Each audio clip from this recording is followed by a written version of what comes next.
Muy bien, en la clase anterior hablamos entonces de cuál era el efecto que sufría una espira de corriente cuando por ella estaban circulando las cargas en la presencia de un campo magnético. Entonces, esencialmente allí pudimos entender cómo era que funcionaban los motores eléctricos. Esa era la idea de la clase anterior. Vamos a volver el día de hoy a hablar un poco de la fuerza de Lorentz. Si ustedes recuerdan, esa fuerza de Lorentz nos decía que la fuerza magnética que experimentaba una partícula cargada era en virtud de la magnitud de su carga y del producto cruz entre su velocidad y el campo magnético en el que estaba embebido. Entonces, solamente si tenemos el campo magnético, esas partículas cargadas van a experimentar esa fuerza magnética. Tenemos que tener en cuenta entonces que si, por ejemplo, tenemos una carga, digamos, una carga más Q, y esa carga está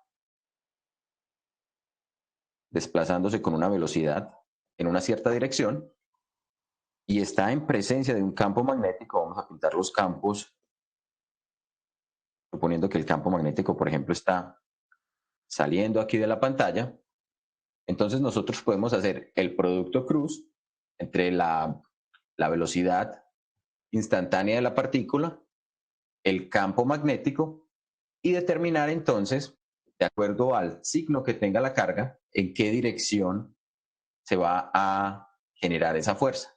En este caso, por ejemplo, si aplicamos la regla de la mano derecha para ese producto de cruz que tenemos allí, nos daremos cuenta la fuerza magnética, esa fuerza apuntará en esta dirección. Como mencionamos también, aquí se me apagó la pantalla, espérenme un segundo.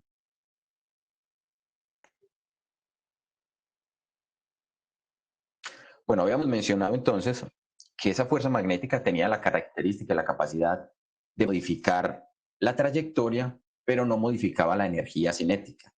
Es decir, no hacía que la partícula viajara más rápido o más despacio y por lo tanto tampoco modificaba la energía potencial del sistema. Entonces era un tipo de fuerza que no hacía trabajo. Eso lo mencionamos cuando hablamos de la fuerza de Lorentz. Nuevamente la pantalla, ¿cierto? Bueno, entonces ustedes imaginarán que lo que ocurre con esa fuerza es precisamente modificar la trayectoria. Entonces, si la trayectoria era una trayectoria rectilínea, esa trayectoria va a empezar a curvarse. Si la única fuerza que está actuando sobre la partícula es la fuerza magnética, esa fuerza, por ser una fuerza que es perpendicular a la componente de la velocidad, lo que va a hacer es que en cada punto donde esté la trayectoria, vamos a tener entonces la velocidad actuando de manera tangente a esa trayectoria. Y la fuerza entonces va a ser siempre apuntando hacia el centro o hacia el radio de curvatura de esa geometría, de ese arco que va describiendo. Con el suficiente tiempo, lo que vamos a tener es precisamente que nuestra trayectoria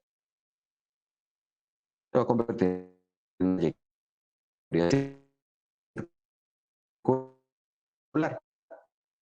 Considerado que tanto la velocidad como el campo magnético están actuando justamente sobre el mismo plano. Entonces, aquí vamos a tener en el centro de esa trayectoria circular, podemos definir también un radio de curvatura para esa trayectoria que la partícula estaría describiendo.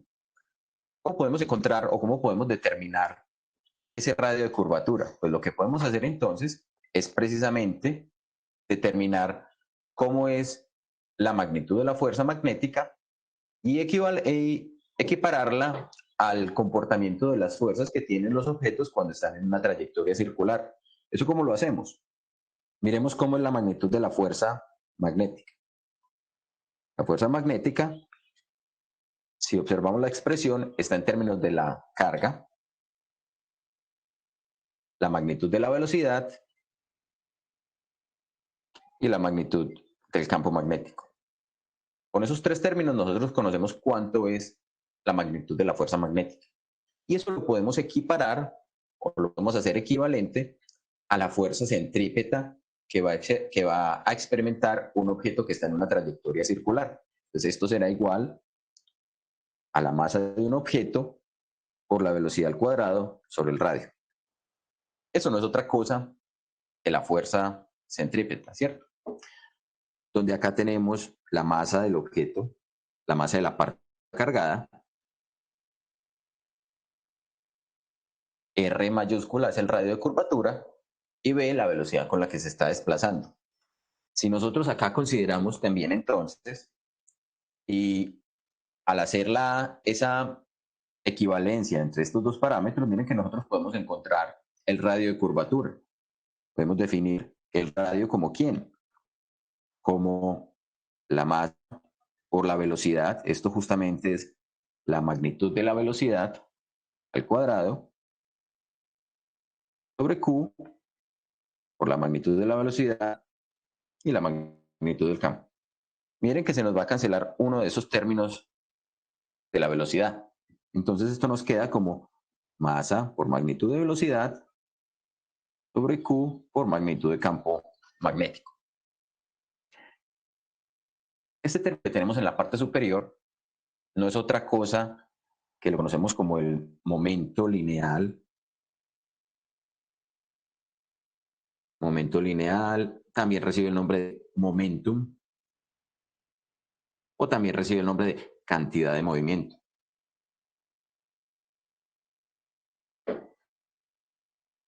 Es el producto entre la masa y la velocidad que tiene la partícula. Entonces, observen que lo que nos está diciendo esta ecuación es precisamente que el radio de curvatura de un objeto cargado o de una partícula cargada en presencia de un campo magnético va a ser directamente proporcional a la cantidad de movimiento que él tenga. Es decir, un objeto que sea más masivo, que tenga mayor cantidad de masa, va a tener un radio de curvatura más grande. Un objeto que vaya más rápido va a tener un radio de curvatura más grande. Un objeto que tenga mayor carga, miren que la carga está en la parte inferior de esa expresión, va a hacer que el radio de curvatura sea más pequeño.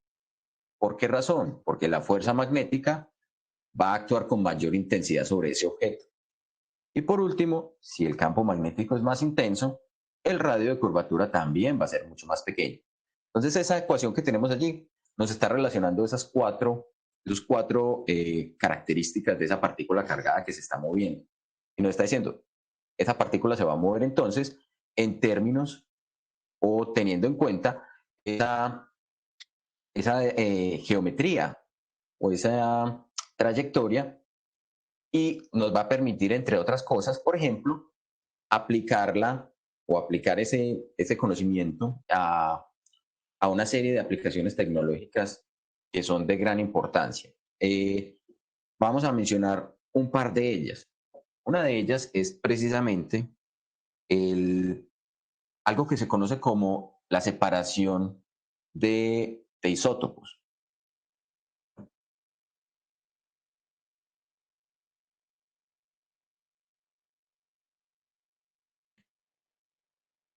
Si ustedes recuerdan tal vez de su conocimiento que tienen de cómo la materia está conformada, los átomos están conformados, como hemos visto, de un núcleo en el cual van a estar los protones y los neutrones y una nube de electrones que rodea ese núcleo.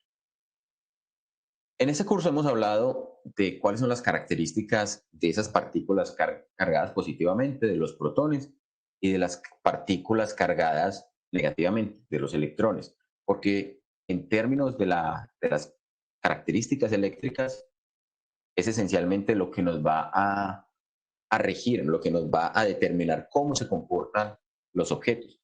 Sin embargo, los neutrones también juegan un papel importante.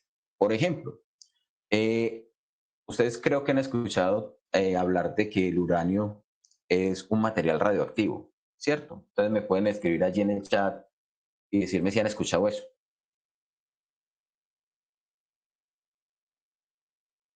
¿Sí? ¿No?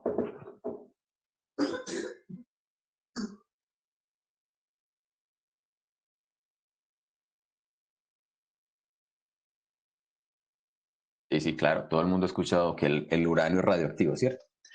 Resulta que el uranio en la naturaleza tiene dos presentaciones, dos isótopos. ¿Qué son los isótopos? Son esencialmente átomos en donde están cambiando su número de neutrones.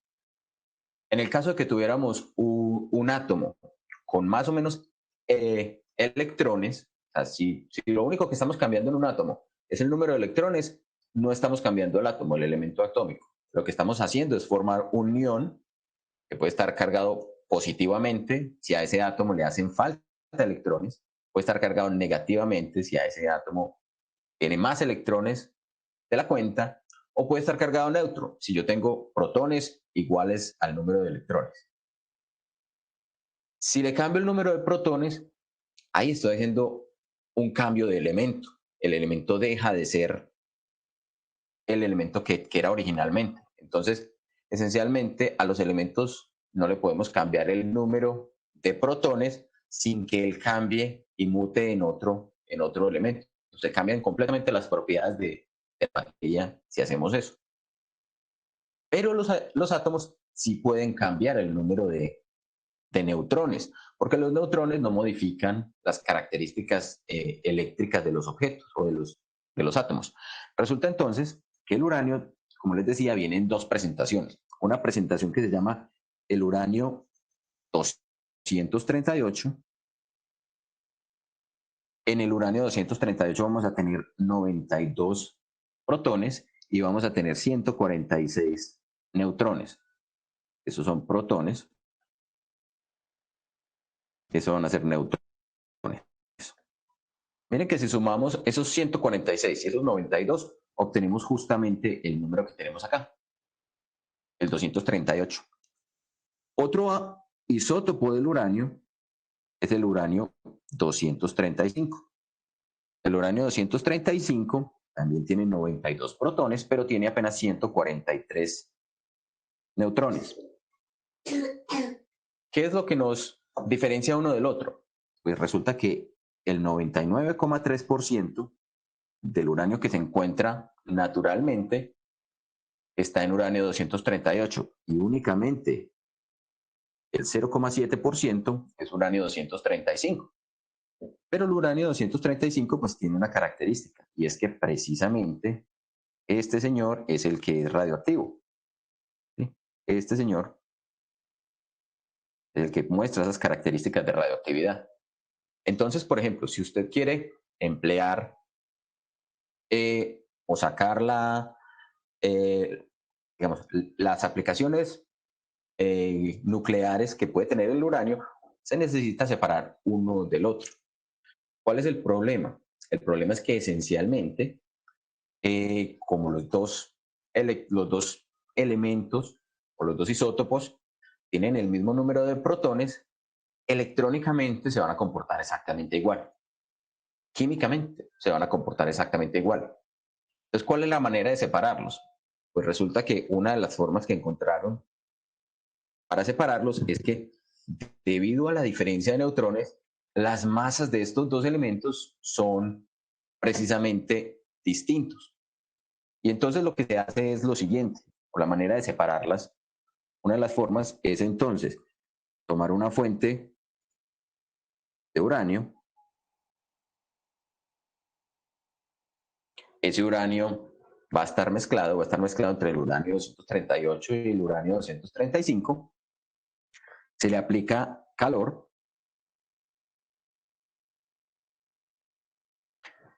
y eso hace que que ese elemento se convierta o empiece a perder electrones, o sea, que se ionice.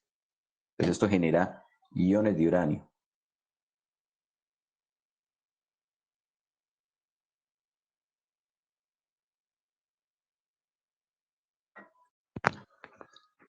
Cuando los iones o cuando el uranio está ionizado, va a tener una carga. Supongamos que se va a cargar de manera positiva. Entonces lo que se hace a partir de esta fuente es ubicar una placa o una fuente negativa. Esos iones de uranio, ¿qué es lo que van a hacer? Naturalmente ellos tratarían simplemente de desplazarse en esa dirección. Como son cargas positivas, se van a ver atraídos por la presencia de cargas negativas. Sin embargo, al mismo tiempo se le aplica un campo magnético que vaya en esta dirección. Entonces ahora tenemos unos iones que van a tener una cierta velocidad. Utilicemos esta flechita para decir, van a tener esta velocidad. Acá vamos a tener un campo magnético. Ese campo magnético va a estar saliendo. Y entonces eso va a generar que haya una deflexión, una cierta fuerza de esa trayectoria o de ese haz de iones de uranio que iba saliendo de acá. Entonces él va a cambiar su trayectoria. Esa trayectoria ahora va a ser una trayectoria curva, con un cierto radio. Y resulta que acabamos de ver o acabamos de mencionar que es que ese radio de curvatura depende precisamente de la masa, de la velocidad, de la carga y del campo magnético. La velocidad es posiblemente similar para ambos isótopos. La carga es igual, el campo magnético actúa sobre los dos, la masa es la más diferente, porque el isótopo tiene más neutrones que el otro. Entonces, el isótopo que es más masivo va a sufrir una trayectoria que es de mayor radio de curvatura. Entonces, este va a ser el radio de curvatura del uranio, pongámoslo por aquí, del uranio 238, y este otro va a ser el radio de curvatura del uranio 235. Entonces, simplemente lo que hacen es colectar por aquí uranio 235 y por aquí el uranio 238.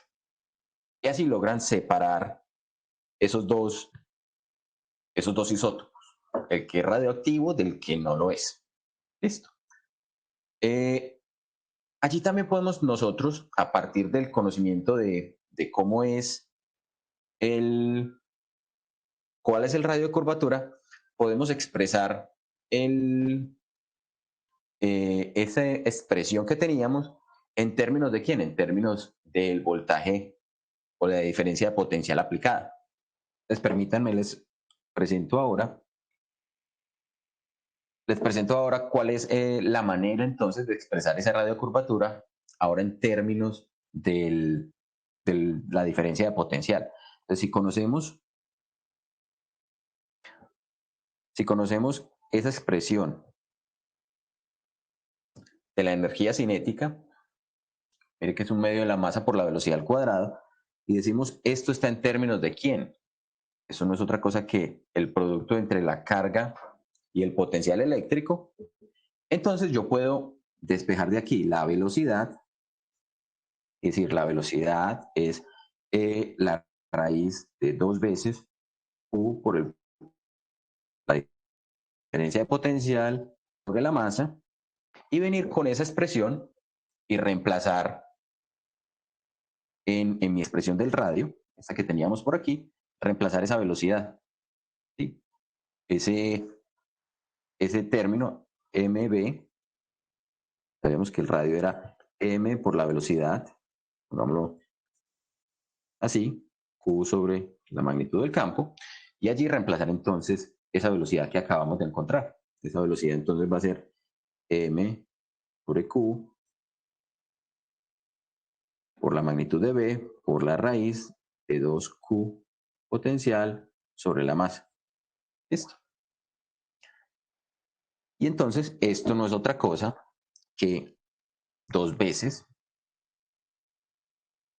la masa por el potencial sobre Q. Miren que se me cancelarían esas Q por la magnitud de B al cuadrado y todo esto en raíz. Entonces yo también puedo expresar el radio de curvatura en términos de quién, en términos del potencial eléctrico. Porque a veces simplemente el problema me indica cuánto es el potencial eléctrico que está generando el desplazamiento o la velocidad para que las partículas se desplacen de un punto a otro.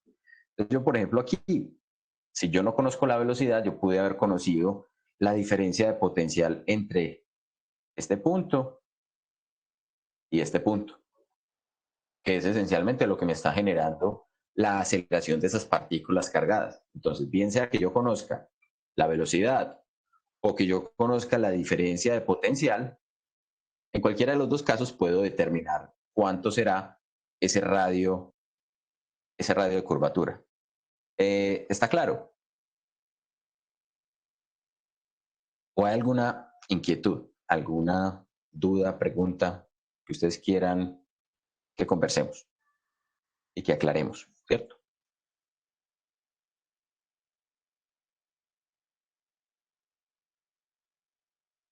Juan,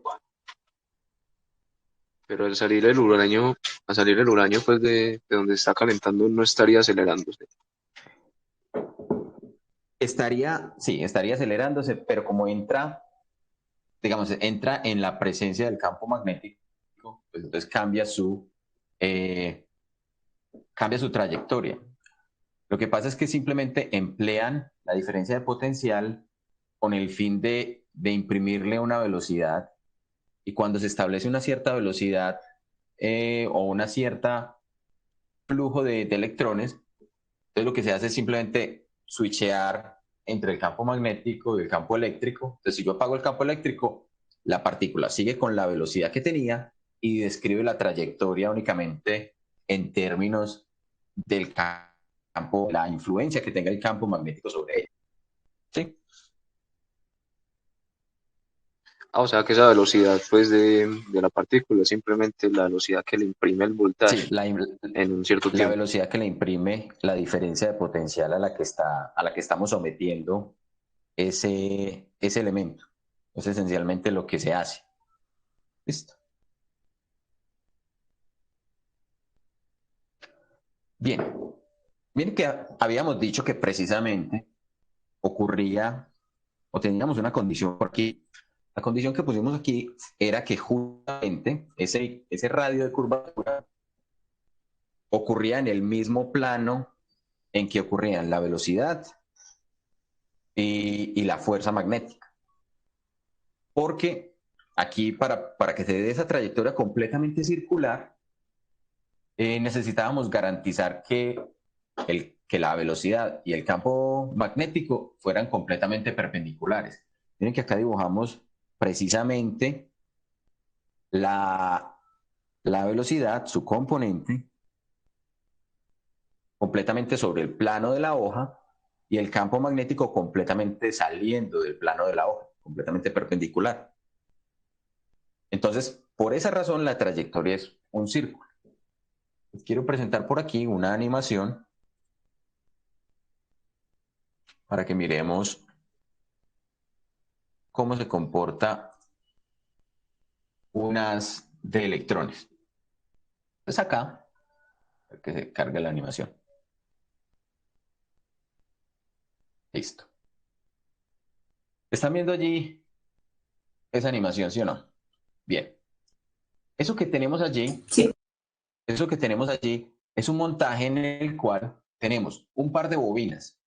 Esas dos bobinas se conocen como bobinas de Helmholtz y son una de las formas de generar campos magnéticos aproximadamente uniformes. Entonces, con los controles de la simulación lo que podemos hacer es variar diferentes parámetros de la animación. Entonces, mira, cambiar la magnitud del campo magnético, hacerlo más o menos intenso en una dirección o en otra, incluso hacerlo completamente cero. ¿Sí? Cuando el campo magnético es cero. Bueno, pues, esa es una de las cosas que tiene la animación. Partamos de ahí. Lo otro que tenemos acá, que tal vez no se alcanza a apreciar muy bien, voy a mostrarlo en la pantalla. Ahí yo paro animación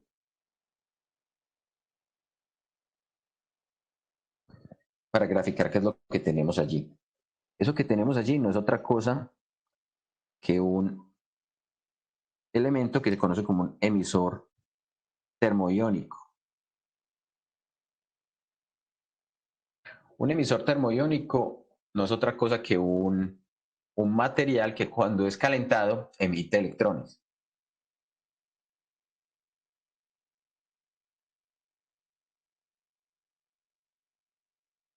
Entonces, si se calienta y produce electrones. Entonces, algunos materiales tienen esa característica. Entonces, ¿qué hacemos con esos electrones? Pues esencialmente lo que yo puedo hacer con esos electrones es, si yo simplemente los dejo allí, los electrones van a salir, digamos, orientados en cualquier dirección. Pero si, por ejemplo, lo que yo hago es poner una placa que esté cargada positivamente, entonces esto lo cargo de manera positiva. Entonces, ¿qué va a pasar con los electrones? Vamos a tener un flujo de electrones que se va a mover justo hacia la placa, ¿sí o no? Ese emisor termoiónico tiene una geometría tal, generalmente son en forma de conito. ¿Por qué razón? Porque precisamente la carga se va a concentrar en esos puntos donde el radio de curvatura es más pequeño. Eso lo vimos cuando estuvimos hablando de, de, la, de la carga en conductores, ¿sí o no? Entonces, tenemos un emisor termoiónico que se calienta y produce electrones, una geometría que me ayuda a que los electrones se concentren en la punta y una placa. En este momento tenemos una placa que está cargada positivamente. Entonces los electrones justamente van a salir disparados hacia esa placa. Pero ¿qué pasa si a esa placa yo le hago lo siguiente? Yo la modifico de tal manera que ahora no sea una placa plana, sino que sea una placa con un agujero. Entonces, si lo hago con cuidado, lo que voy a lograr es que esos electrones salgan disparados, pero atraviesen de un lado a otro la placa. O sea, el potencial eléctrico positivo de la placa atrae los electrones, pero los electrones justo pasan por el centro de la placa y salen disparados hacia arriba. Entonces, acá lo que se me generó es una haz de electrones.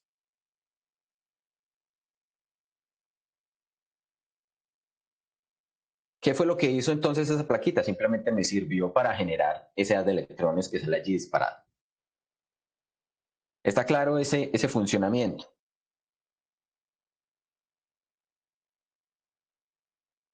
Sí, bueno. Bien. Entonces, en la animación, eso es justamente lo que nos muestran. Vamos a ponerla. Eso es justamente lo que nos muestra la animación en esta región de acá. Acá donde estoy mostrando el haz. Eso es un haz de electrones. ¿Qué más tiene esa animación? La animación tiene lo siguiente. Tiene la característica de que yo puedo rotar con respecto a esa bombilla en qué dirección están orientados el emisor termoiónico y la plaquita que me está generando el haz de electrones, ¿cierto? La plaquita de carga positiva que genera el haz de electrones. Entonces allí tenemos, yo puedo rotarlo entre más 90 y menos 90. Esto está contenido todo en una burbuja de vidrio. Entonces allí simplemente lo que voy a observar es, y posiblemente dentro de esa burbuja de vidrio, tenga algún tipo de gas que no reaccione con el haz de electrones, con el fin de que haya algún tipo de visualización, ¿sí? De que yo pueda observar ese haz de electrones. Entonces, bien, supongamos que lo tengo en cero. Allí no tenemos ningún tipo de campo magnético actuando sobre las partículas.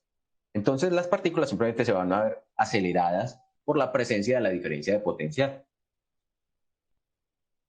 Con este otro podemos aumentar o disminuir la diferencia de potencial entre esas placas. Es decir, podemos alterar la velocidad con la que salen las partículas cargadas. Miren lo que pasa cuando empiezo a aumentar la intensidad del campo magnético. Entonces miren, vamos a poner esto más despacio para que se vea. ¿Sí? Si yo tengo un poquito de campo magnético, eso hará que precisamente el haz de electrones pues sufra una trayectoria circular como la estamos describiendo allí. Estamos considerando entonces que la velocidad es completamente perpendicular al campo magnético. Si el campo magnético lo hago más intenso, así lo aumento, ¿qué debería pasar? ¿El radio de curvatura va a ser mayor o va a ser menor? Va a ser menor. Cierto, va a ser menor. Miren, lo sigo aumentando y cada vez que hago eso, ese radio de curvatura se hace más pequeñito. También puedo invertir la dirección del campo magnético, pero entonces en este caso, pues no voy a observar mayor cosa porque hacia este lado pues no tengo las paredes del material. Listo. ¿Qué pasa, por ejemplo, si le aumento la velocidad? La velocidad está directamente relacionada con el radio de curvatura. Entonces, entre más rápido, mayor va a ser el radio de curvatura. Vamos a poner ahora un tamaño más o menos ahí. Y ahora miremos cómo se afectaría si yo cambio la dirección de ese vector velocidad. Si yo estoy modificando esencialmente en qué dirección sale la partícula con respecto al campo magnético. Entonces miren que si yo lo modifico ligeramente, esa partícula o ese haz de electrones va a empezar a sufrir una trayectoria helicoidal, va a moverse en forma de hélice, bien sea en una dirección o bien sea en la otra. Dependiendo de quién. Dependerá entonces de cómo es la orientación del vector velocidad con respecto al campo magnético.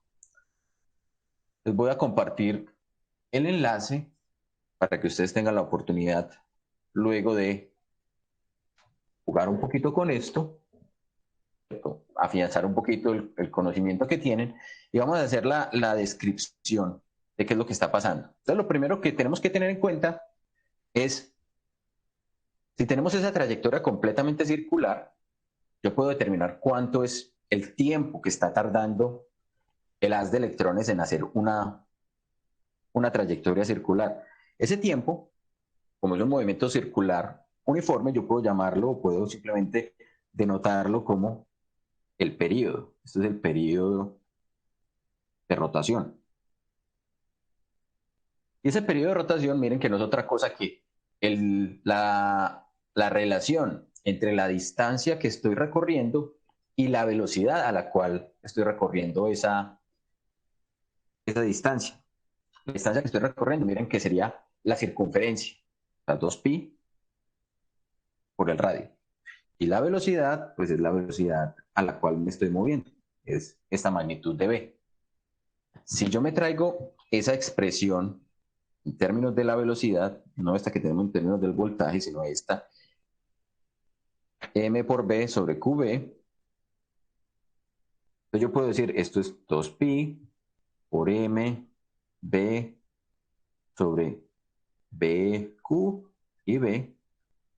Miren que se me cancela entonces la velocidad y el periodo rotacional en términos de quién? De 2pi, masa de la partícula cargada, la carga y la magnitud del campo magnético. Eso es el periodo de rotación. ¿Saben que están en unidades de quién? Debe estar en unidades de segundos. ¿Qué pasa entonces si B ya no es perpendicular? Vamos a dibujar un sistema de coordenadas por aquí. Vamos a dibujarlo. Vamos a decir que esto es X, esto es Y, esto para acá es Z. Vamos a decir que ese campo magnético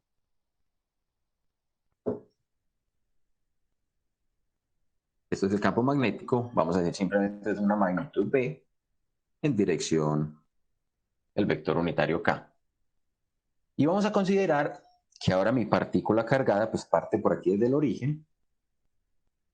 Esta es la partícula cargada Q, pero que su velocidad ya ahora no está completamente contenida sobre el plano perpendicular a B, sino que está a una dirección B cualquiera.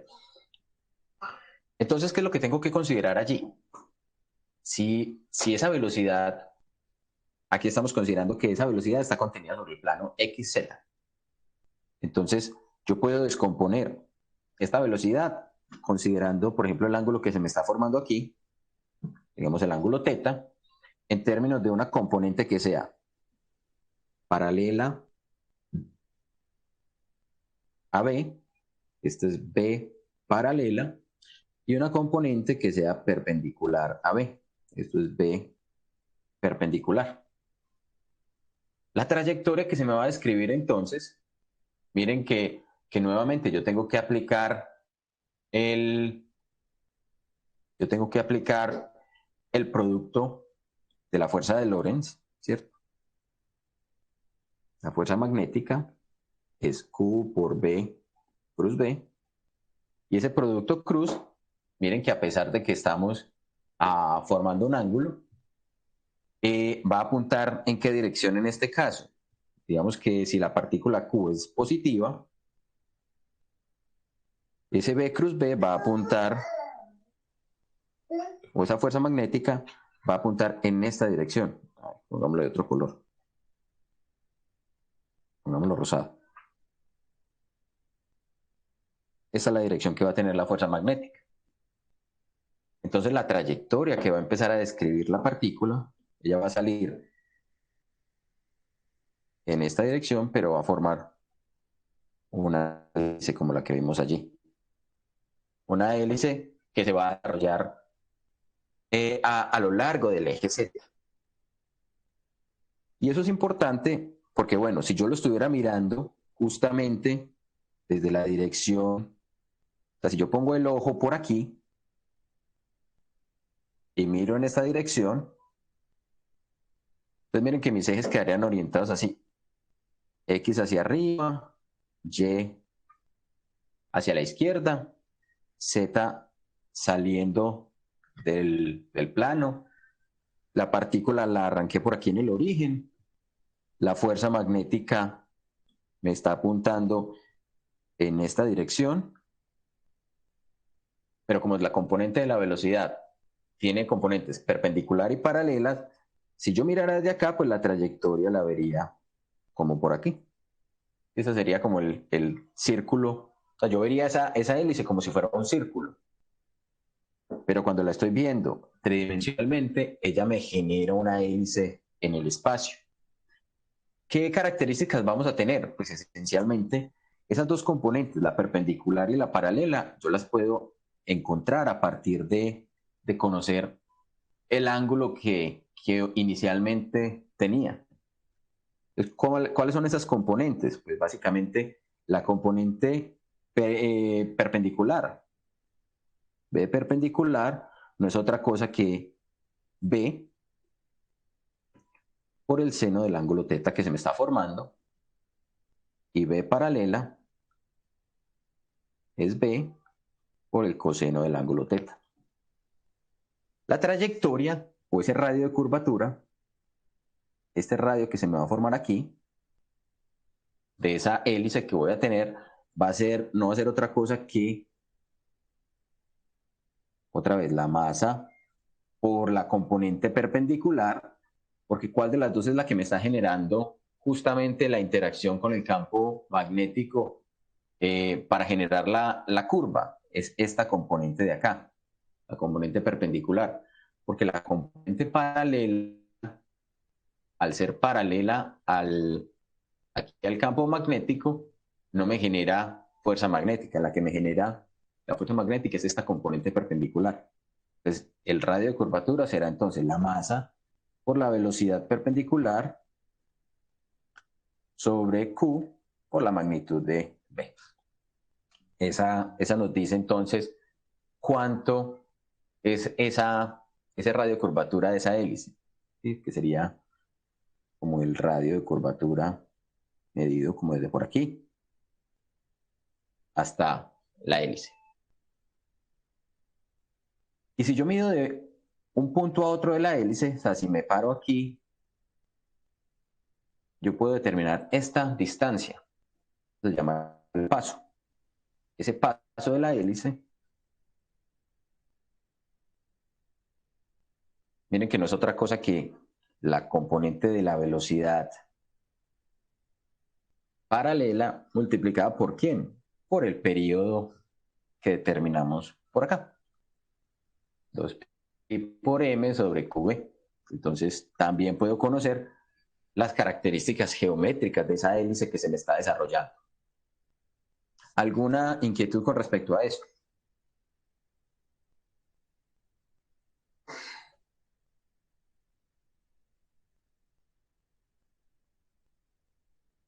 Bueno, parece que está claro, nadie dice si hay inquietudes. ¿Cierto? Bien, ¿por qué es importante esto?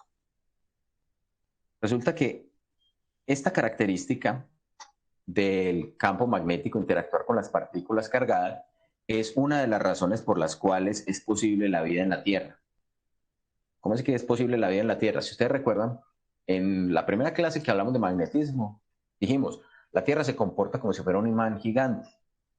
Y resulta que ese imán gigante o ese objeto celeste está en una región, está en una región del sistema solar en el cual está bombardeado por una gran cantidad de partículas ionizadas que corresponden al viento solar producido por el Sol, ¿cierto? Los rayos cósmicos, el viento solar, todos son partículas de alta energía que se van a aproximar a la Tierra. Entonces esas partículas son partículas que vienen cargadas, ¿sí? Y que si impactaran directamente la Tierra, harían que o generarían que los tejidos o que las células de los organismos vivos mutaran, se degradaran y no pudieran, digamos, reproducirse. Entonces no hubiera sido posible el surgimiento de la vida como la conocemos. ¿Qué tiene que ver eso? ¿O cómo funciona eso? Pues esencialmente, cuando esas partículas cargadas llegan e interactúan con el campo magnético que está rodeando la Tierra, empiezan a describir trayectorias espirales. Esas trayectorias espirales lo que hacen es llevar esas partículas cargadas hacia los polos magnéticos de la Tierra. ¿Dependiendo de qué? ¿De qué dependerán? Dependerán del signo que tenga cada carga. Entonces, en un caso, se dirigirán hacia el polo sur magnético, que está en el polo norte geográfico. En otro caso, pues se dirigirán hacia el polo norte magnético, que está en el polo sur geográfico. Esto, o estas partículas cargadas, también cuando ingresan a la atmósfera, se van a recombinar con elementos que están en la alta atmósfera. Entonces, son partículas que interactúan con B, interactúan con el campo magnético de la Tierra, pero también interactúan con las partículas de la atmósfera. Cuando interactúan con las partículas de la atmósfera se pueden recombinar. Y cuando se recombinan, por ejemplo, una partícula cargada que venga del espacio, se recombina con una partícula cargada que estaba en la atmósfera, se emite luz por lo general, porque está lográndose que el sistema o que el elemento llegue a un estado de energía menor. Cuando los elementos pasan de un estado de energía mayor a menor, tienen que liberar la energía de alguna manera. Entonces, la manera de liberarla es precisamente produciendo luz en diferentes longitudes de onda. Es por esa razón que nosotros en las cercanías de los polos, que es justamente donde se observan la mayor densidad de líneas de campo magnético. Miren que acá, en toda esta región, lo que tiene que ver con los polos magnéticos de la Tierra, vamos a tener la mayor densidad de líneas de campo magnético. Por lo tanto, la mayor densidad o la mayor intensidad de campo magnético, y eso es lo que nos produce estos fenómenos, los fenómenos que conocemos como auroras, que si ocurren en el hemisferio norte se llaman auroras boreales, y si ocurren en el hemisferio sur se llaman auroras australes. Entonces, cualquiera de esos dos fenómenos está relacionado precisamente con el campo magnético que rodea la Tierra y con las partículas que están bombardeando en todo momento la Tierra por estar allí pues, en el sistema solar. ¿Alguna inquietud con respecto a eso? Juan, ¿y qué hace que esas partículas pierdan la energía? Pues si nos dijiste que la fuerza de Lorentz no hace trabajo. ¿Qué hace que las partículas pierdan energía? Precisamente que se recombinan con otras partículas cargadas que están en la atmósfera o interactúan con los elementos que están en la atmósfera. Entonces, allí hay colisiones y esas colisiones son las que hacen que se disipe la energía. Sí, no es precisamente la interacción directa con el campo magnético como tal, sino la interacción entre partículas. Ah, listo. Bien, otro efecto que también está relacionado con cómo interactúan las cargas en presencia de los campos magnéticos se conoce como el efecto Hall. Vamos a hablar un poquito del efecto Hall. El efecto Hall es otra de esas aplicaciones tecnológicas de esa interacción de campos con partículas cargadas. Entonces, en el efecto Hall es un efecto que se produce ya no en la atmósfera, ya no en gases, sino que se produce en los materiales conductores. Si yo tengo un material conductor, vamos a suponer que ese material conductor lo estoy aplicando, lo tengo así.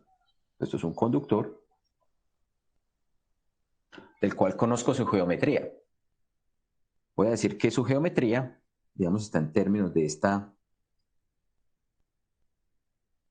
este tamaño, de esta longitud.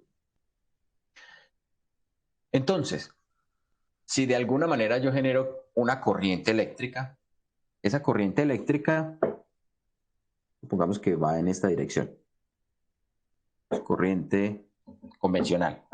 Y esa corriente convencional, entonces, hace que haya un desplazamiento de cargas, de portadores de carga. Sabemos que los portadores de carga de los materiales conductores son los electrones. Entonces, los electrones sabemos que van a ir en la dirección opuesta. Sin embargo, una serie de cosas interesantes ocurren cuando a ese conductor lo pongo en presencia de un campo magnético. Entonces, si yo pongo un campo magnético que apunte en esta dirección,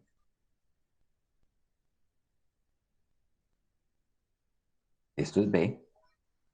Entonces, miren que la corriente y el campo magnético están apuntando en direcciones perpendiculares entre sí.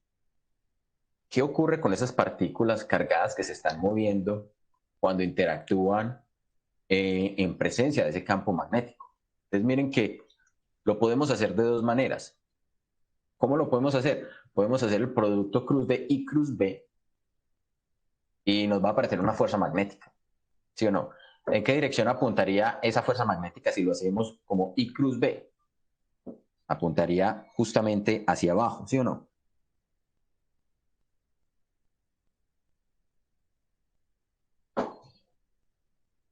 Listo. Pero también lo podríamos haber hecho como, o considerando la fuerza de Lorentz. La fuerza de Lorentz nos decía Q por la velocidad, cruz el campo magnético. Las partículas que se están moviendo son justamente los electrones, entonces su velocidad va en esta dirección. Si yo hago el producto cruz de la velocidad con el campo magnético, ese producto incluso apunta hacia arriba, pero la carga del electrón es negativa, entonces la fuerza magnética va a apuntar hacia abajo. Pues cualquiera de las dos formas pues va a ser consecuente porque son, digamos, una consecuencia directa de la otra. Entonces tenemos allí que los electrones van a sufrir una fuerza que los está empujando hacia abajo. Y entonces, ¿qué es lo que va a ocurrir? Pues si los electrones están siendo empujados hacia abajo, entonces esta zona del material conductor se va a cargar negativamente. Cuando esa zona se carga negativamente, el lado opuesto se empieza a cargar de manera positiva.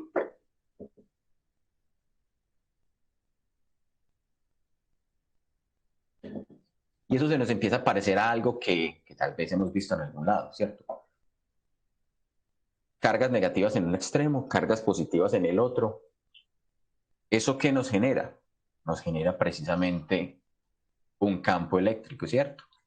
Entonces ese campo eléctrico que aparece dentro de ese conductor apuntará de las cargas positivas hacia las cargas negativas. Vamos a ponerlo. Profe, qué pena. Lo de Claro. azul es electrón. ¿O qué es eso? Los azules son electrones, son cargas negativas, sí. Listo, gracias. Entonces les decía, se me va a establecer un campo eléctrico.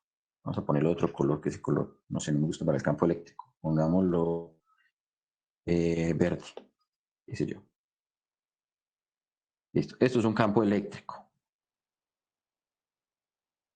Ese campo eléctrico que se me está induciendo allí ocurre justamente porque le estoy poniendo un campo magnético perpendicular. Pero entonces, aquí viene otra cosa interesante. ¿Qué pasa con los electrones cuando están en presencia de un campo eléctrico? Ah, pues si yo me acuerdo, ellos también van a sufrir una fuerza debida a la presencia de ese campo eléctrico y entonces ese campo eléctrico me va a generar que los electrones traten de moverse hacia arriba de la fuerza eléctrica. Yo sé que la fuerza eléctrica es Q por campo eléctrico, ¿cierto?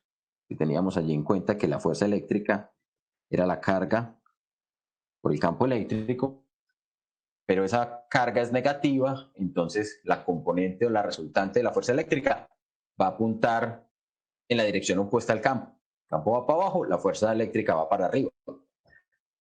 Y para el caso de la fuerza magnética, habíamos dicho, era la carga por la velocidad por la magnitud del campo magnético. Me disculpan, esto quedó muy feo. Esto es B. Esto es B, ¿sí o no?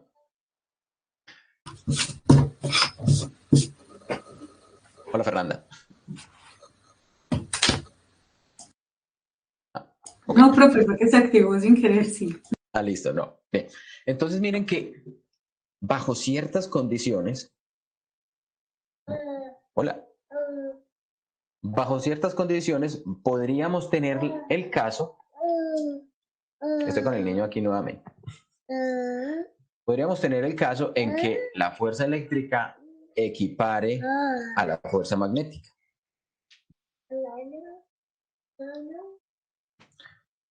Y entonces si la fuerza eléctrica es igual a la fuerza magnética, ¿qué ocurriría? Justamente tendríamos que la trayectoria de los electrones sería completamente recta. ¿Sí? ¿Cuándo o cómo vamos a lograr eso? Miren que si yo igualo esas dos expresiones, Q por E, esto llamémoslo la magnitud del campo eléctrico, igual a Q por la magnitud de la velocidad y la magnitud del campo magnético, entonces se me cancelan las cargas, es decir, no importa si lo que estoy moviendo allí son electrones o cualquier partícula cargada independiente de la carga, justamente si la velocidad es exactamente igual a la relación que hay entre el campo eléctrico y el campo magnético, entonces esas partículas cargadas van a desplazarse en una trayectoria rectilínea. ¿Qué partículas? Las que tengan esta velocidad. Porque solamente esas van a tener un equilibrio entre las fuerzas eléctricas y las fuerzas magnéticas. Si la partícula va más rápido o más despacio, o sea, no tiene la velocidad justa que me haga o que me cumpla esta condición, entonces va a haber una fuerza que le va a ganar a la otra. Puede ser que gane la fuerza eléctrica y entonces los electrones se desplacen hacia arriba, o puede ser que gane la fuerza magnética, porque se me está borrando, no. Puede ser que gane la fuerza magnética y los electrones se disparen hacia abajo. ¿Qué es lo que tengo allí entonces?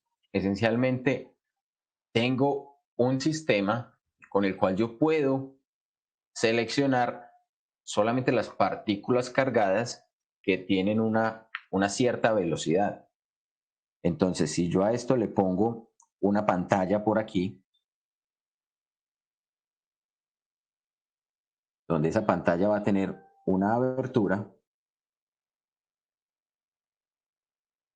pues yo puedo seleccionar o permitir que únicamente las partículas que cumplían esa condición salgan seleccionadas.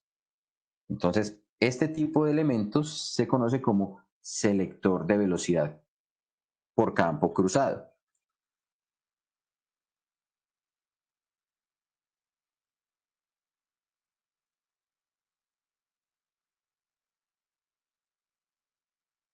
Miren que lo que estoy haciendo es justamente seleccionar las partículas cargadas que tienen una cierta velocidad dada por esta relación. ¿Listo? Ahora bien, esa no es la única aplicación que tiene el efecto Hall. El efecto Hall, miren, entonces que me permitía seleccionar esas partículas cargadas, pero también yo aquí voy a tener lo siguiente. Yo puedo tener puedo tomar un instrumento de medición.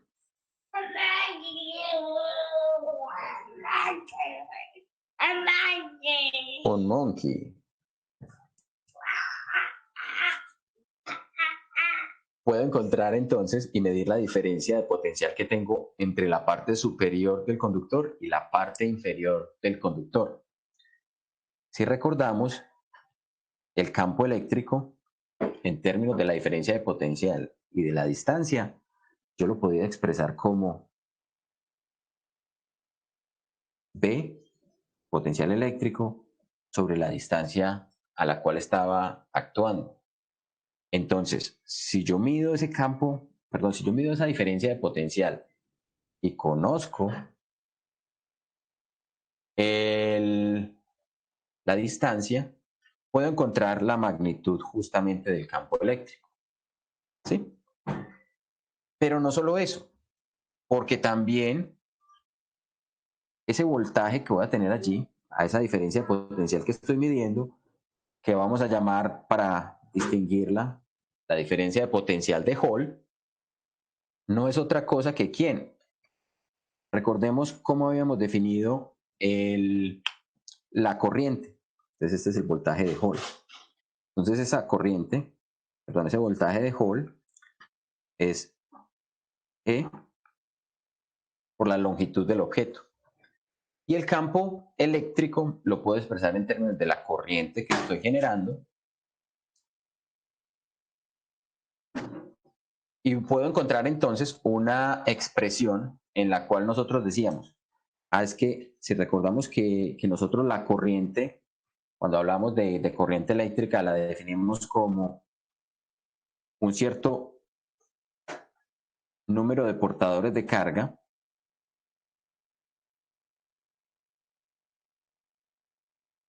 por unidad de volumen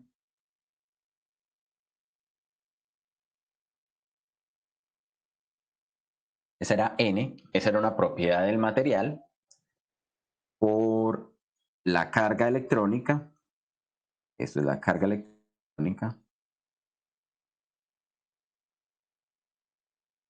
por la velocidad de deriva, esa es justamente la velocidad a la cual se están moviendo los electrones,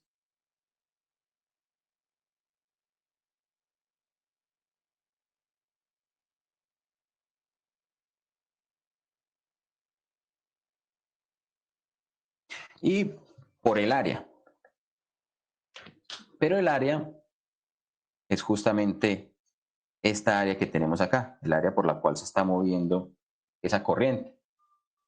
Entonces yo puedo encontrar o puedo reemplazar esto en términos del campo magnético y decir entonces que la corriente es precisamente que el voltaje de Hall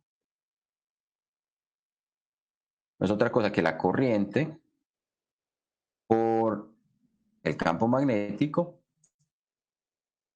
sobre el número de portadores de carga por unidad de volumen, por la carga electrónica, por el área y por él. Entonces, midiendo ese potencial o esa diferencia potencial de Hall, puedo encontrar, si conozco la corriente, conozco los parámetros geométricos, conozco las características del conductor y utilizando la carga electrónica, puedo encontrar el campo magnético. Entonces, esto me sirve para medir el campo magnético. Y medir el campo magnético es una de esas cosas que es tecnológicamente muy complicado. Aún con el efecto Hall es difícil medir el campo magnético porque los voltajes de los que estamos hablando son en el orden de aproximadamente microvoltios. ¿Listo? Son diferencias de potencial excesivamente pequeñas. Entonces, se necesitan equipos muy sofisticados que sean capaces de medir esa diferencia de potencial entre las placas de esa placa, de ese elemento conductor, ¿sí? Entre las superficies de ese elemento conductor. Bien. Entonces tenemos dos aplicaciones del efecto Hall. Una que nos permitía seleccionar partículas cargadas que se movían a cierta velocidad y otra con la cual yo podía encontrar la magnitud del campo magnético en caso de que yo no lo conozca. Ese campo magnético es, por ejemplo, el campo magnético que produce un imán o que produce una bobina o el campo magnético de la Tierra, cualquiera de esos. Entonces, los sensores o los medidores de efecto Hall para determinar campo magnético funcionan precisamente con esta técnica. Hacen circular una corriente y miden la diferencia de potencial entre dos puntos sobre ese conductor, dos puntos que son perpendiculares a la dirección a la que se está desplazando la corriente.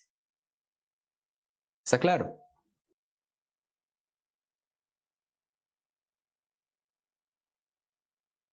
Sí, Juan. Bueno. Entonces, ya que tenemos ese conocimiento, volvamos un Qué poquito pena. para que, claro, ¿Me explicas por otra vez dónde sacaste la fórmula del voltaje de Hall al final para hallar el campo magnético? lo encontrábamos a partir de ese conocimiento que teníamos de la corriente, que lo habíamos determinado cuando encontramos la corriente en la parte ¿cómo se llama? De la resistencia. ¿Te acuerdas cuando determinamos la resistividad y la conductividad de los materiales? Sí, Sí, fue en esa parte del curso cuando encontramos cómo era, o sea, cómo podíamos relacionar el campo eléctrico con la corriente que me estaba generando o con ese movimiento de las cargas que teníamos allí. Permítame que me apagaron la luz. Listo. no, es que lo que no entendí fue el paso siguiente, pero ya vi cómo era. Ah, ok. Bien. Entonces, les decía, nosotros en este momento pues ya sabemos que las cargas eléctricas, cuando están en la presencia de un campo magnético, sufren una fuerza. son modificadas. Pero también, al principio de esta parte del magnetismo, hablamos y dijimos, pero es que también cuando tenemos cargas eléctricas en movimiento, se me producen campos magnéticos. Y para eso utilizamos algo como esto, una imagen en la cual dijimos, listo, pero es que si tenemos una corriente, conozco el sentido en el que la corriente se está moviendo, entonces con la regla de la mano derecha yo puedo determinar en qué dirección apunta el campo magnético. Y dijimos, listo, el campo magnético entonces se comporta como si fueran, o esas líneas de campo magnético, se comportan como si fueran circunferencias concéntricas justamente con el conductor por donde va la corriente en todo el centro. Si yo tomo el plano, considero solamente el plano de la hoja, entonces dijimos, es que en esta parte, esto aquí, ¿qué pasó? Ya, ahora sí. Aquí teníamos el campo magnético saliendo y acá teníamos el campo magnético. Entonces, les decía, precisamente si conocemos que tenemos una corriente, dijimos que teníamos entonces alrededor de esa corriente un campo magnético. Si nosotros recordamos, o más bien, nosotros podríamos intuitivamente decir que ese campo magnético estará entonces de alguna manera directamente relacionado o directamente, o será directamente proporcional a qué tan intensa sea la corriente que tenemos por allí. ¿Sí? Entonces, claramente, si tenemos una corriente más grande fluyendo por el hilo conductor, vamos a tener una mayor intensidad de campo magnético. Pero también, como la configuración de la corriente es tal que las cargas estarán entonces únicamente concentradas sobre el hilo conductor, también podríamos decir que a medida que nos vamos alejando, vamos a ir experimentando cada vez menos la presencia de ese campo magnético. Entonces también allí podríamos decir, esto de alguna manera tiene que estar inversamente relacionado con la distancia a la cual estamos considerando o a la cual queremos conocer esa magnitud del campo magnético. ¿Sí? Nosotros, si recordamos de nuestra situación del campo eléctrico, en el campo eléctrico nosotros teníamos, por ejemplo, cargas puntuales, esto es campo eléctrico, y el campo eléctrico, dijimos, apunta radialmente en todas las direcciones y es directamente proporcional. El campo eléctrico es inversamente proporcional con la distancia, el cuadrado. Cuando llegábamos a la situación en la que decíamos, teníamos un hilo con cargas positivas, también allí teníamos una cierta simetría y podríamos decir el campo eléctrico apunta de manera radial. Y ese campo eléctrico era inversamente proporcional, ya no a R cuadrado, sino a R. Incluso cuando teníamos una situación en la cual teníamos una placa y esa placa estaba cargada positivamente, por ejemplo, el campo eléctrico ya ni siquiera era directamente o inversamente proporcional a la distancia, sino que era uniforme. Sí, decíamos, el campo eléctrico es uniforme. Aquí estamos considerando una placa infinitamente grande o un hilo infinitamente largo. ¿Sí? Eso es un paréntesis para que recordemos cómo hacíamos en el campo eléctrico. En el campo magnético, esta situación pues no va a tener un análogo.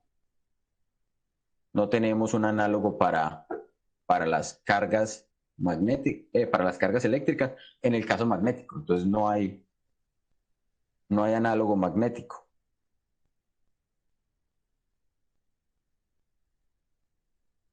Pero esta situación que tenemos aquí, en la cual estamos diciendo cómo se comporta un hilo de carga, sí podríamos referenciarlo con esta situación en la que tenemos un hilo por el cual las cargas se están desplazando, es decir, una corriente. Esas corrientes actuarán entonces como fuentes de campo magnético.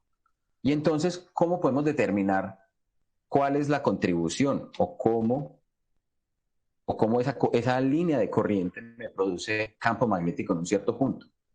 Pues bien, esa fue la contribución de dos científicos que se llamaron Biot y Savart.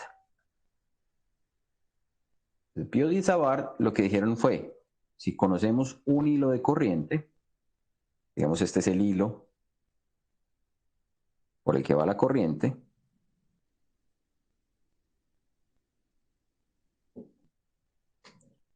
y queremos conocer el campo magnético en un punto, digamos, yo quiero conocer cuánto es el campo magnético en ese punto P. Vamos a decir, ese es el punto P, yo quiero conocer cómo es el campo magnético. Entonces lo que tenemos que hacer es tomar las contribuciones que cada uno de los diferenciales de ese hilo me aportan para la construcción del campo magnético en ese punto, ¿cierto? Algo similar a lo que hacíamos para el caso eléctrico. En el caso eléctrico decíamos la contribución de cada diferencial de carga en el punto que quiero conocer y hacíamos una integración. Entonces acá vamos a hacer exactamente lo mismo. Vamos a decir, ese diferencial de corriente va a estar relacionado con qué longitud o una pequeña longitud que se vaya a desplazar la carga en ese espacio de tiempo en el cual estoy midiendo la corriente. Entonces, esto no va a ser otra cosa que un dl. Y lo que debo hacer entonces es determinar, vamos a hacer ese dl en otra parte para que me quede mucho más claro el dibujito. Vamos a tomar el dl por acá. Pero puede ser cualquiera, ¿cierto? Este es dl. Y lo que voy a determinar es, con respecto a esta distancia que tengo al punto que quiero analizar, esa distancia r, pues voy a tomar un vector unitario. Recuerden de nuestros vectores unitarios r, que me diga entonces cómo va a actuar o cómo va a interactuar el campo magnético producido solo por ese pedacito de corriente que tengo allí. Entonces, ¿qué es lo que tengo que determinar? Sencillamente, si aplico la regla de la mano derecha, ¿sí?, entre ese diferencial y la distancia, entonces vamos a encontrar que justamente la contribución al campo magnético en ese punto es una contribución que va a ser en esta dirección. Vamos a pintarlo más bien de esta manera. Pintémoslo así. En el punto que estoy interesado, voy a tener que esto va a ser la contribución al campo magnético. ¿Cómo sé que esa es la dirección del campo magnético? Simplemente porque estoy haciendo el producto cruz entre dl, que es la dirección en la que va la corriente, y el vector r, el vector unitario r. Entonces miren que si yo hago ese producto cruz, el campo o la componente del campo magnético justamente apuntará hacia adentro de la hoja. Entonces esa componente va a estar dada por la corriente, el diferencial de longitud en producto cruz con el vector unitario será inversamente proporcional a la distancia. Esa distancia la tomaremos al cuadrado porque este pequeño diferencial de corriente, a pesar de que no es un monopolo, se comporta como si fuera una carga puntual, ¿sí? Entonces tendría un análogo a esta contribución que depende inverso cuadráticamente con la distancia. Y entonces acá me faltará únicamente una constante de proporcionalidad. Eso que tenemos allí, esto es una constante de proporcionalidad. Y si yo quiero conocer entonces el campo magnético en ese punto específico, lo que hago es sumar todas las contribuciones o en otros términos, integrar a lo largo de todo el hilo de corriente para conocer el campo magnético total en este punto. Esa constante de proporcionalidad es mu sub 0 sobre 4pi y equivale a 1 por 10 a la menos 12. Perdón, 1 por 10 a la menos 7.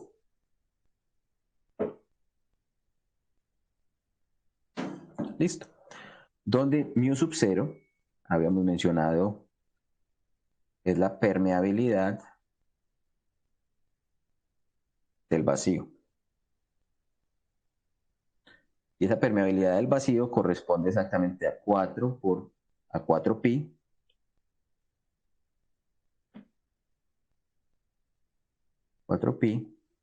por 10 a la menos 7 y sus unidades son teslas por metro sobre amperio.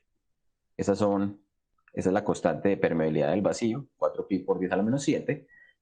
Y entonces, si miren que si simplemente divido por 4pi, como lo tenemos acá en esta expresión, pues únicamente me queda el 1 por 10 a la menos 7. Listo. Esas unidades, ese teslas por metros sobre amperios, teslas por metros sobre amperios, es exactamente igual a henrios por metro. También sería una unidad equivalente. Entonces, o lo expreso en términos de teslas o lo expreso en términos de henrios. Y dependiendo de cómo el problema me esté presentando las unidades. Si estamos hablando del campo magnético del vector B, lo haría en términos de teslas, y si el campo magnético que me está presentando es el vector H, pues lo haríamos en términos de henrios. En el curso, por lo general, hablaremos únicamente de esta primera expresión, de la expresión de teslas. Entonces, por ejemplo, si yo quiero conocer, ¿cierto? Bajo esta consideración, si yo quiero conocer cuánto es el campo magnético producido por un hilo de corriente, entonces siguiendo esa estrategia, miren que lo que tendríamos sería algo como de este estilo. Tendríamos un hilo de corriente y quiero conocer el campo magnético que esta corriente I me está produciendo sobre un punto determinado que está a una cierta distancia. Digamos que yo quiero conocer cuánto es el campo en este punto P. Entonces, ese punto P podríamos decir se encuentra a una distancia del hilo conductor R. Y entonces, ¿cómo debemos proceder para determinar esa contribución? Pues lo que necesitaríamos conocer es cómo un pequeño diferencial de longitud de ese hilo conductor me está aportando precisamente al campo magnético. Entonces, si yo hago esa consideración, podemos decir, el diferencial de longitud apunta hacia allá apunta el de L, es este vector que tenemos aquí. El vector posición o el vector R minúscula apunta justamente en esta dirección. Vamos a poner este por aquí más bien.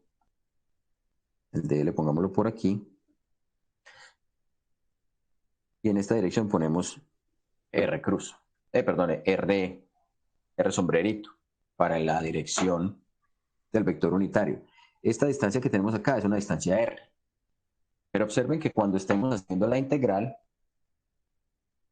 r es una distancia variable. Va a depender entonces de dónde estamos tomando o cuál es la posición sobre el hilo de corriente que estamos integrando. ¿En qué dirección estaría apuntando el campo magnético en este caso? Miren que si utilizamos la regla de la mano derecha, yo puedo aquí claramente identificar que el campo magnético está apuntando hacia afuera. El campo magnético, si lo pusiera justo ahí sobre ese hilo, o en el punto que quiero conocer, el campo magnético, pues la contribución al campo magnético apunta en esa dirección. Listo. ¿Cómo podemos entonces encontrar ese campo magnético? Sencillamente podemos entonces, si yo ya sé que el dB es esta expresión que tengo acá,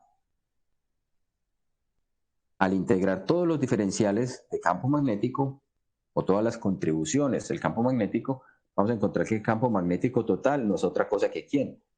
Que μ0 sobre 4pi, que es mi constante de proporcionalidad, la integral sobre el alambre, ¿de quién? De I de L cruz R sobre R cuadrado. Si I es constante, entonces la puedo sacar precisamente de la integral. Entonces, considerando pues que I es constante, sería μ sub 0 sobre 4pi, la corriente, ahí, la corriente I. Juan, qué pena. Ya apagó la pantalla. Ah, qué pena, muchachos. Fue un glitch que tiene esto aquí todo raro. Esperemos a que se vuelva a prender.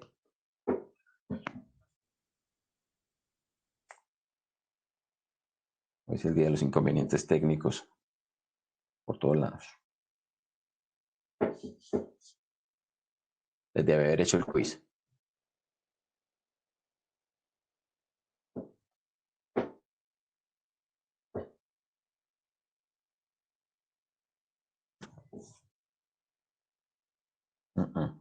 No sé qué le está pasando a esto. Hacemos esto, vamos a aprenderlo. A ver, a ver, a ver.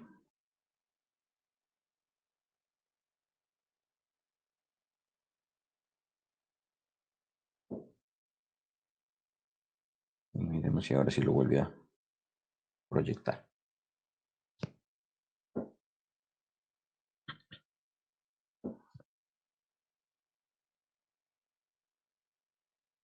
Listo, y sí lo estamos viendo nuevamente, ¿cierto? Sí, Juan, ya. Ah, ok. Qué pena ahí, muchachos. Bueno, entonces les decía, justamente si la corriente es una corriente uniforme, que no está cambiando en el tiempo y que no cambia a lo largo del hilo, entonces miren que yo puedo decir, el campo magnético no es otra cosa que hacer la integral, sobre todo el alambre, de los dl cruz r sobre r a la 2. Esa integral, pues, se ve bastante compleja, ¿sí o no? Pero entonces vamos a considerar lo siguiente. Vamos a decir, este punto de aquí lo voy a llamar el origen de coordenadas. Y esencialmente lo que voy a hacer es determinar que mi eje X está orientado a lo largo de la dirección en la que está el alambre. Entonces mi dl realmente se va a convertir en un dx. También, si yo hago el producto cruz entre dx y ese vector r unitario, miren que este vector de x en producto cruz con el vector r unitario, esencialmente, ¿qué será? Su magnitud será igual a la magnitud del dx por la magnitud del vector unitario, que es 1, por el seno del ángulo que forman entre ellos. El seno del ángulo teta. ¿Cuál es el ángulo teta? Es este ángulo que me están formando de X con el vector unitario. Y entonces, si lo que me interesa conocer es precisamente solamente la magnitud, ¿por qué vamos a conocer solamente la magnitud? ¿O por qué nos interesa solamente la magnitud? Porque es que la simetría del problema me ayudó determinando la dirección y el sentido de ese campo magnético. ¿Cómo así? Pues miren que desde el principio nosotros sabíamos exactamente que el campo magnético iba a estar apuntando hacia afuera, porque sabemos que alrededor de un hilo de corriente el campo magnético se forma como círculos concéntricos.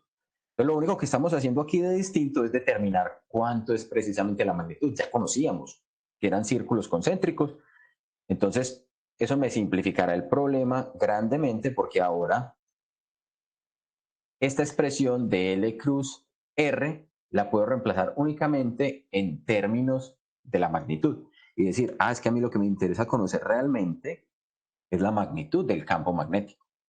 Esa es la que no conozco. Sentido y dirección ya los conozco.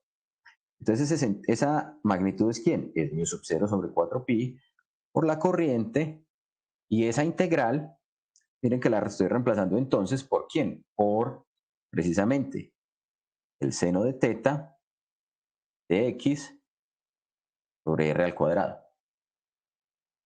¿Qué más tenemos o qué más podemos conocer? Pues esencialmente esa distancia r, miren que yo la puedo relacionar con ¿quién? Con los parámetros x, donde x va a ser toda esta distancia que tenemos aquí,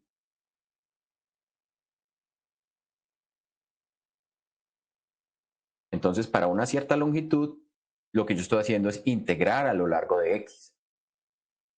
Entonces, r, o más bien, geométricamente, r al cuadrado es x al cuadrado más r grande al cuadrado. Esto salió de la geometría. Y entonces eso me va a permitir también entonces reemplazar y conocer cuánto es el seno de teta. El seno de teta, si este era teta, el seno será entonces el cateto opuesto sobre la hipotenusa en este triángulo que se me está formando. El cateto opuesto sería R y la hipotenusa sería R pequeña. Entonces yo el seno de teta también lo puedo reemplazar en términos de ¿quién? Lo puedo reemplazar como R sobre R pequeña y esto no es otra cosa que R sobre raíz de x2 más R2. Entonces mire que nuestro problema de conocer la magnitud del campo magnético en el punto se me va a convertir en ¿quién? B es mu sub 0 sobre 4pi la corriente, integral, el seno de teta es R grande sobre raíz de x2 más R a la 2, que me multiplica a 1 sobre R a la 2, me multiplica a 1 sobre x2 más R a la 2, ¿sí? Miren que esto sería lo mismo que tenerlo a la 2 sobre 2 y esto sería lo mismo que tenerlo en lugar de la raíz a la 1 medio. Entonces, esos dos exponentes los puedo sumar, los que están allí en el denominador, porque las bases son exactamente iguales. Y esto ya está en términos de ¿quién? Esto ya está en términos únicamente del de x. ¿Sí? Entonces, r es constante, sale de la integral r grande. Esto es mu sub 0 por i por r sobre 4pi.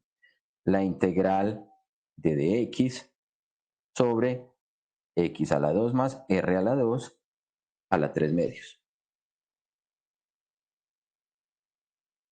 Cuando hacemos esa integral, entonces ¿a qué llegamos? A que la solución es justamente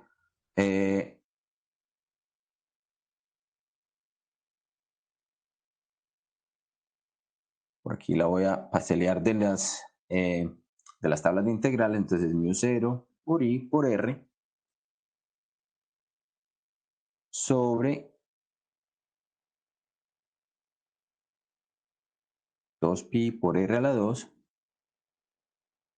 Bueno, ya de una vez si reemplazamos los valores, esta R se me cancelaría, me quedaría una R aquí abajo, y esto me quedaría entonces X sobre X a la 2 más R a la 2 elevado a la 1 medio.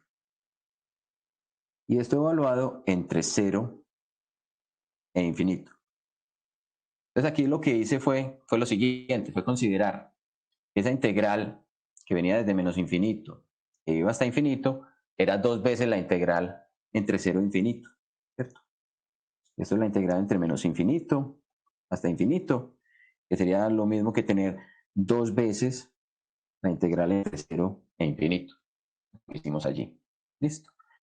Entonces, entre 0 e infinito, aquí sería un 2, y por esta razón, cuando reemplazamos entonces los límites, cuando el límite es el límite en el infinito, Juan, qué pena, tendríamos, ¿por qué multiplicaste 1 sobre x a la 2 más raíz más r al cuadrado?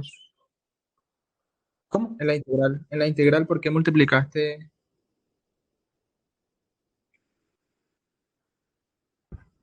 ¿Me estás preguntando de esta parte de este paso? Ok. Sí, ¿Cuál? ¿qué pasó? Porque aquí no lo estoy multiplicando, estoy sumando los exponentes de esas raíces para que me quede a la 3 medios. Ah, ok. Sí, entonces, cuando evaluamos los límites, al evaluar los límites, vamos a llegar entonces a que la magnitud de B es precisamente mu sub 0 por I sobre 2pi por R. Este término o esta expresión a la que llegamos acá es justamente la magnitud del campo alrededor de ese hilo de corriente. Este sería el campo magnético, más bien la magnitud del campo magnético. ¿Cómo sería entonces, si nos damos cuenta? Esto es precisamente algo similar a lo que estábamos esperando desde el principio. Por allá al principio dijimos, pero es que la magnitud del campo tiene que ser precisamente proporcional a la corriente e inversamente proporcional a la distancia. Y acá tenemos también entonces la proporcionalidad con la corriente e inversamente proporcional con la distancia. Si por ejemplo dijéramos, es que R, vamos a poner un valor numérico, R está a 10 centímetros, a 0,1 metros, ¿sí o no? Y la corriente es de 100 amperios, si tuviéramos esos valores numéricos, ¿cuánto sería la magnitud del campo magnético? Cuando reemplazamos el campo magnético, sería entonces de 2 por 10 a la menos 4 teslas. Si recordamos ese 10 a la menos 4, 1 por 10 a la menos 4 era un Gauss. Esto entonces es 2 Gauss. Esto eran Gauss y esto eran en teslas. Recuerden que Gauss es una unidad para el campo magnético, pero que no es parte del sistema internacional, ¿sí? Entonces miren que se necesitaría tener una corriente de 100 amperios, que es una corriente considerablemente grande, para poder producir 2 por 10 a la menos 4 teslas, 2 Gauss. Como ejemplo, habíamos dicho que el campo magnético de la Tierra, la magnitud era en promedio del orden de 0,5 Gauss. Entonces, si yo tenía, o si volvemos a esa situación que, por ejemplo, experimentó Ørsted, ¿sí se acuerdan que por allá mencionamos un científico que se llamaba Ørsted, que fue el que precisamente descubrió que si tenía un hilo conductor y pasaba una corriente por ese hilo conductor, las brújulas que él ponía alrededor justamente se orientaban de tal manera que se alineaban con ese campo. ¿Sí? Ah, no, era al revés. Esta venía para acá, esta para acá. Y entonces él fue el que logró determinar que efectivamente ese campo magnético formaba círculos concéntricos. Porque sin esa corriente, digamos a una cierta distancia, las brújulas únicamente iban a estar experimentando el campo magnético de la Tierra, pero inmediatamente esa corriente a una distancia relativamente cercana a donde están las brújulas está fluyendo, entonces genera un campo magnético que puede ser superior al campo magnético de la Tierra. Miren que este campo de 2 Gausses es 4 veces más intenso que el campo magnético de la Tierra, entonces es capaz de hacer rotar esas agujas. Ahora, si yo me alejo, si yo aumento la distancia y ya no estoy a 10 centímetros, sino que ya estoy a 1 metro, entonces como esto es inversamente proporcional con la distancia, entonces tendremos que el campo magnético se reduce, al aumentar 10 veces la distancia, se reduce 10 veces en magnitud. Entonces ya no tendríamos un campo magnético de 2 Gausses, sino de 0,2 Gausses. Eso sería B, si esto fuera 10 centímetros, la magnitud de B sería de 2 Gausses. Pero si estoy a 1 metro,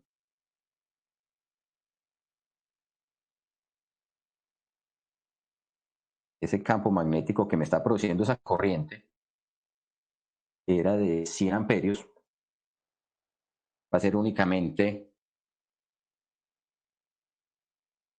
P a 1 metro, va a ser únicamente de 0,2 Gausses.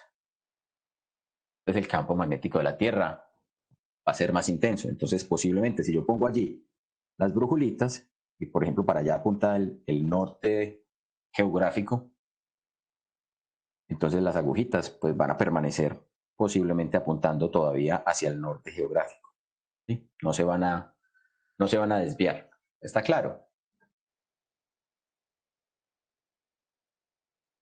Sí, Juan.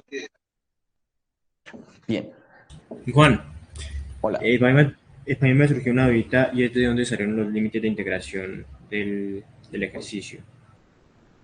Estamos considerando que el hilo es un hilo infinito, un hilo muy largo de corriente, por donde está fluyendo esa corriente. Entonces, si yo integrar entre menos infinito e infinito, pues es lo mismo que integrar 2 veces entre 0 e infinito. Eso fue lo que hicimos allí para que los límites nos quedaran de 0 al infinito. Listo, luego ya, gracias. Eso era.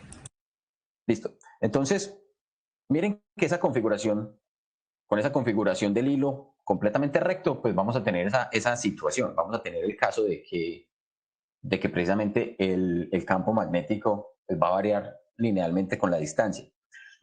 Por ejemplo, podríamos tener otras configuraciones en las cuales podamos tener la corriente.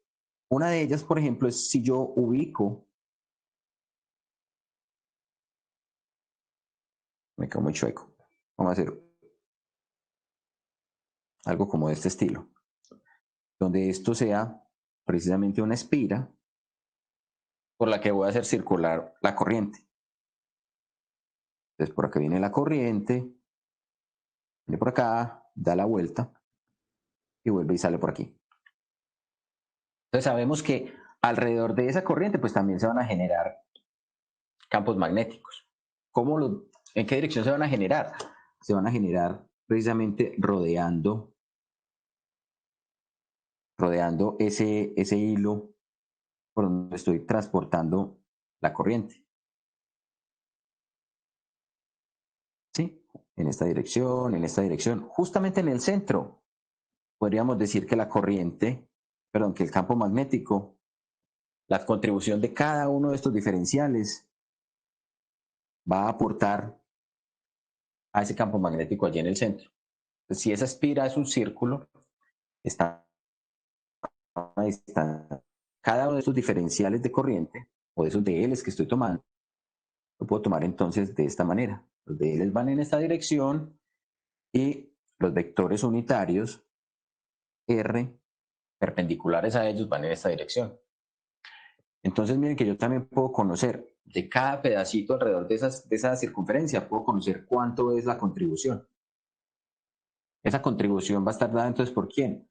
Por mu sub 0 sobre 4pi por I y el producto cruz entre DL, cruz. Listo.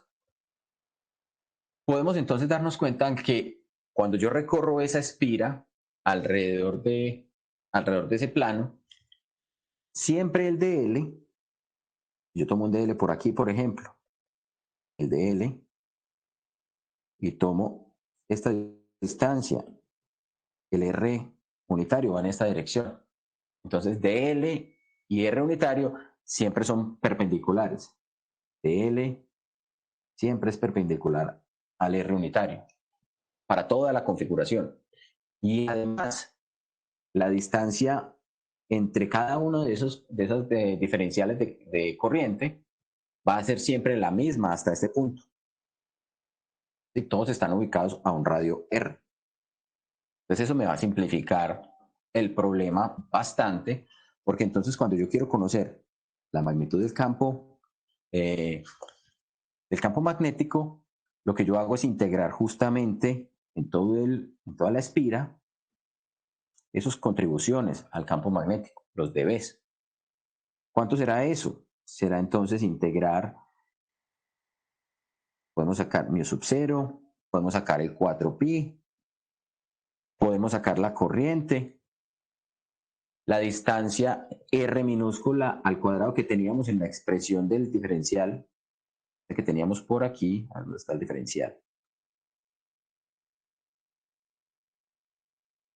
¿Dónde está el diferencial? Aquí está. Aquí me faltó sobre R al cuadrado en este que teníamos aquí.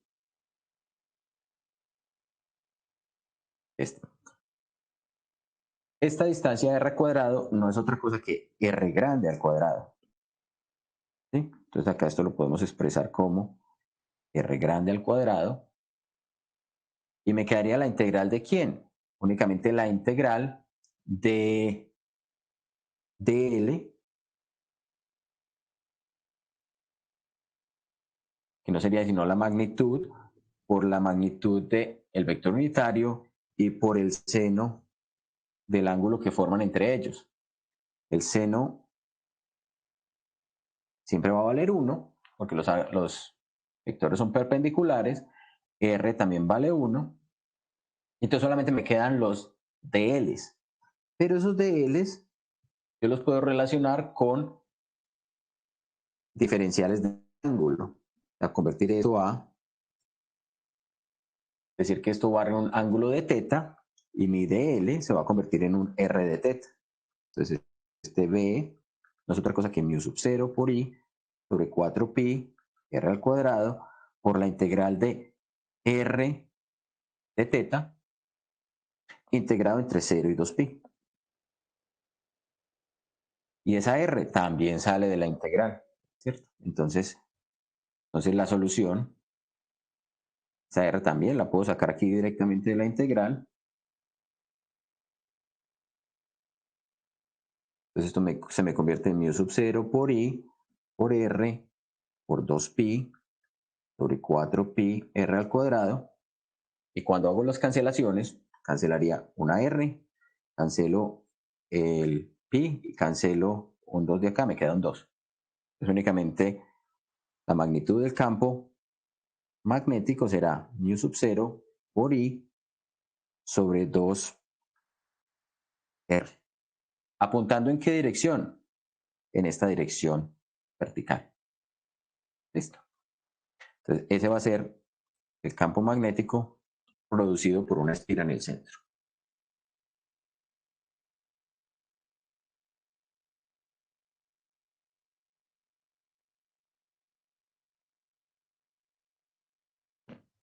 Bien.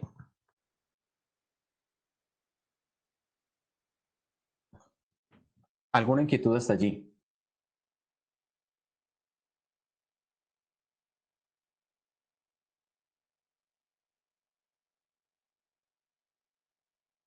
Bueno, miren que también entonces, ¿qué más podríamos determinar? Podríamos también determinar el campo en cualquier posición a lo largo de este eje vertical, ya sea por arriba o por abajo de la espira. ¿Qué no podemos hacer con este tipo de problemas?